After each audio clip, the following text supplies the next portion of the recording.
Welcome to Dose of Depth podcast. I'm your host, Deborah Lukovich, and I invite you to explore what's beneath the surface of all sorts of things, including your own life. Through conversation, stories, and education, you'll see what you couldn't see before, find new meaning in old events, and even discover a new sense of purpose out there in the world. Let's get started. In this episode of Dose of Depth podcast, I read a blog post I wrote in spring of 2019. Before I get to that, can I ask you a favor, though? If you like this episode or you're a fan of Dose of Depth, could you be sure to like and rate my show and this episode, share it, and even consider becoming a financial supporter at $5 monthly? I will add a link in the description box for that, and I thank you very much. Back to the blog post. I have been reflecting about the uptick in hate speech. Mind you, this was 4 years ago. I had just ended my tenure at Playworks, which is a nonprofit that transforms school climate through intentional play and community building on the playground. Data showed that incidences of bullying increased on the very first day after the 2016 presidential election.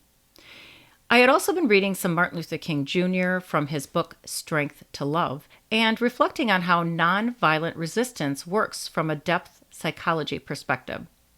Since then, hate speech and violent acts have continued to rise, and many people have gotten swept up by the negative version of an archetypal energy that is rooted in the biggest collective wound of all inflicted by patriarchy. On the other hand, there is a counter energy that continues to grow and is working to push the process of forcing something new out of the collective unconscious. Those swept up in this energy are hungry for understanding more at a deeper level, not only about themselves, but about the others that are motivated by triggering them and what they stand for. I see a process happening where those who are the victims of these acts of intolerance or those who find themselves triggered are healing their own wounds and then finding new strength to make space for the perpetrators who don't realize that their anger and projections of intolerance onto others are mirroring back their own self-hatred and feelings of unworthiness. This is where my thoughts about nonviolent resistance come in.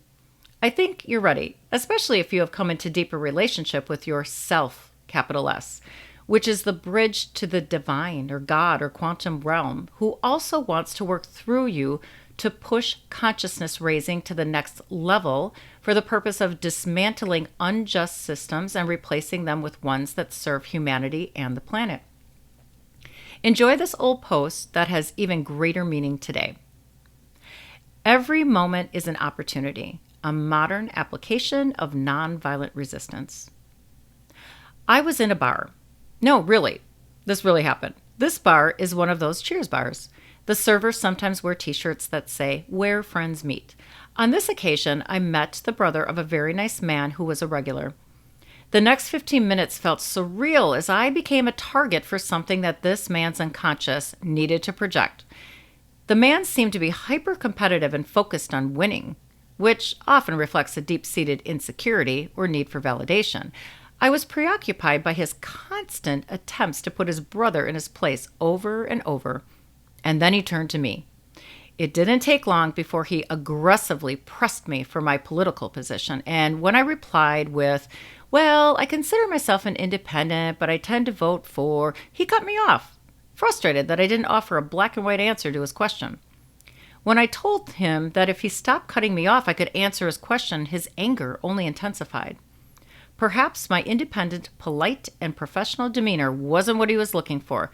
He was like a 6-year-old who had pent-up energy that needed to be let out. You can see those children looking for a fight, not because they want to fight, but because they haven't developed the capacity for their own emotional awareness and emotional regulation. For those of us who still have the courage to be part of groups that include people like this, of diverse political views, you might be able to relate to the scene. Disrupting patterns. If this man hadn't had as many drinks as he did, the moment could have been an opportunity to practice a kind of nonviolent resistance. His response to my presence seemed to be an unconscious reaction to what I represented for him.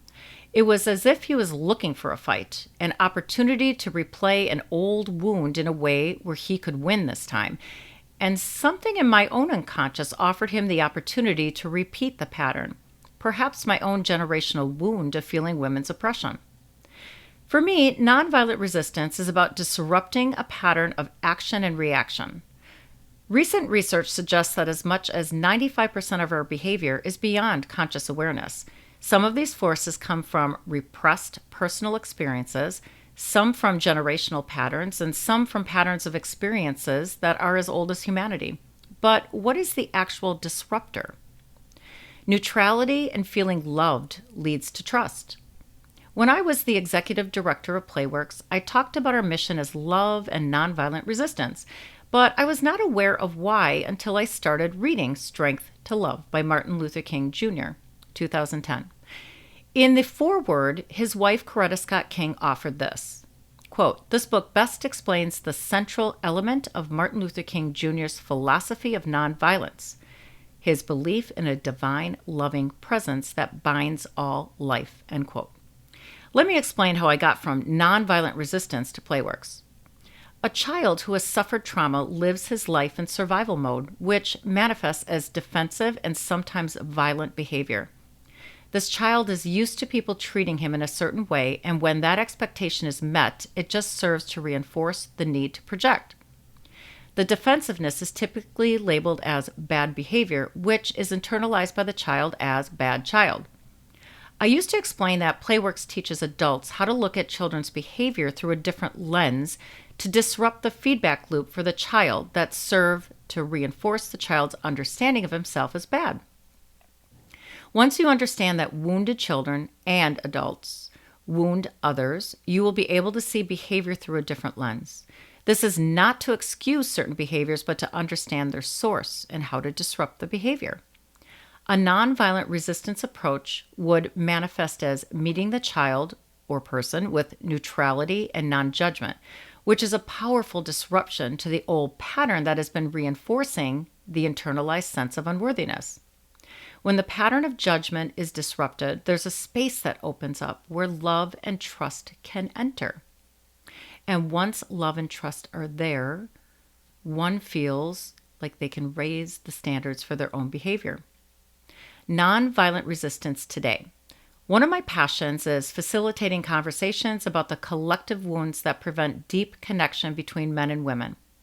I have recognized my own contribution to continued division between the genders when I confuse my personal, cultural, and generational wounds.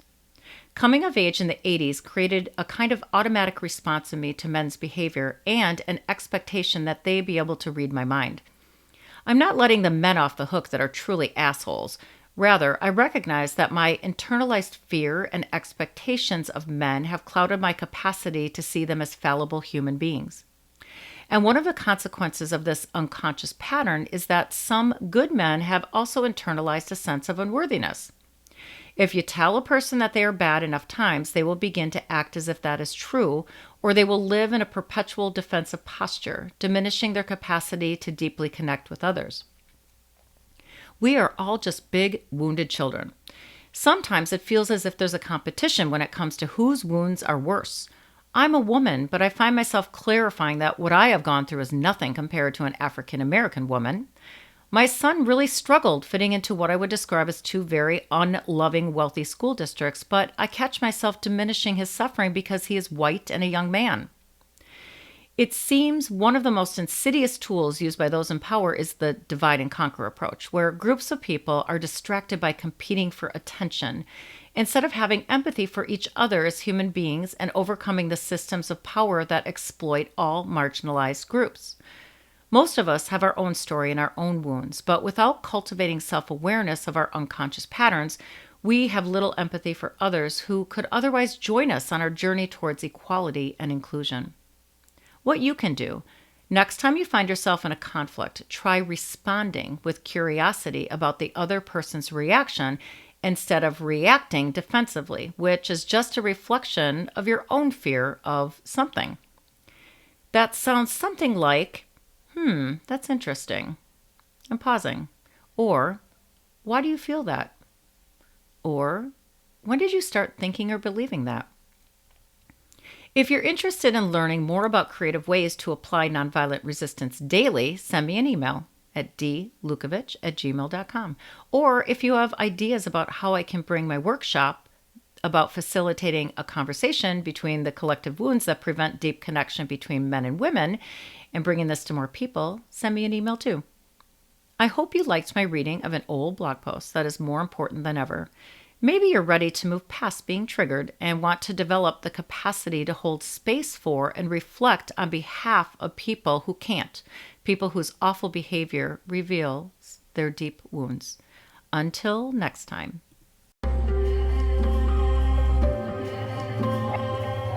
I'm your host, Deborah Lukovich, and you are listening to Dose of Depth podcast. To get updates on new episodes, my writing, and how I teach my clients to get to know that deeper part of themselves, go to deborahlukovich.com. Oh, and if you're not ready for a coach, learn what my clients know in my book, Your Soul is Talking. Are you listening? 5 Steps to Uncovering Your Hidden Purpose. You can check it out on my website or get it on Amazon.